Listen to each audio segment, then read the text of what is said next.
Hi, this is Chef Mick from Tony's. We're working with artichokes today. First, we cut the thistle out. I made a little cut here, basically cutting along the bottom of the thistle and popped it out. We got these two ready here. I've got a little acidulated water. It's got some lemon juice in it and a little bit of salt. We're going to drop them in here. You could also use a steamer. Cover it up and let them cook 20 minutes or so. I'm going to start checking them at 20 minutes. They could take 30, 40 minutes. It all depends on the artichoke and the time of year. So we got that going. We got a little bit of salt here. I got a little salted water. Here we go. A little bit of salted water, and I'm going to add some shrimp here. Important to buy shrimp as close as home as possible. There's some that's farm raised in the States. Most of what we get is going to be from Mexico and South America. Really good quality shrimp that's very sustainable. This is a farm raised shrimp. We also offer really nice wild shrimp from Mexico. This is going to come back to a boil. I'm going to cook it about 60 seconds. Take it off. It's going to be done. It does not take long at all to cook these shrimp. All right, we got our shrimp cooked. I pulled all the little tails off. Make sure we get all the shell out of it.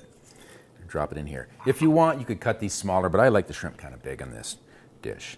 We're going to add to it remoulade. Now, this is our Tony's homemade remoulade. There's a recipe for this at tonysmarket.com if you want to make your own homemade remoulade. But this right here is fully done, just ready to use. Just tossing it with the shrimp. Very, very simple. And it's kind of a dressing. It's a dressing that's kind of in the direction of like a zesty Thousand Island, if you will, or a mayonnaise, a zesty mayonnaise. I've got some that are fully cooked here. These cooked about 25 minutes approximately. They're nice and tender, but they're not so tender that they're squishy. I dropped them in ice water.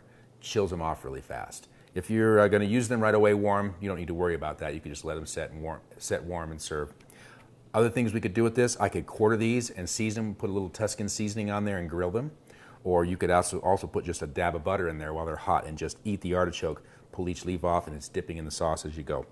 So I've got it right here. Let's start with fixing our salad up a little bit. Got some fresh greens, all out of the garden, of course. We're gonna put a little bit of the olive oil on there, a little squeeze of lemon, and then we're just going to garnish it up with some nice grape tomatoes. And so I've got some hard-boiled egg as a perfect pair with this. I've got some, let's do the black olives here. Black olives around the side, really nice combination with the dressing. Really like it. And then capers. A little bit of caper around the edge, a little bit of lemon zest. Okay. We're going to take our artichoke, set it in here so it's looking nice, and we're going to scoop in the remoulade. And a little bit more here. I'm going to garnish that with a little bit more of the caper and lemon zest, and we're good. You could spike it off with a little bit of chili if you want, but it's ready to go. And if you want a little additional sauce, you could scoop that in there as you go. But we can enjoy each leaf with some of the remoulade sauce and a little bit of the shrimp. You can get this recipe and all the recipes today at digincolorado.com. Let's dig in.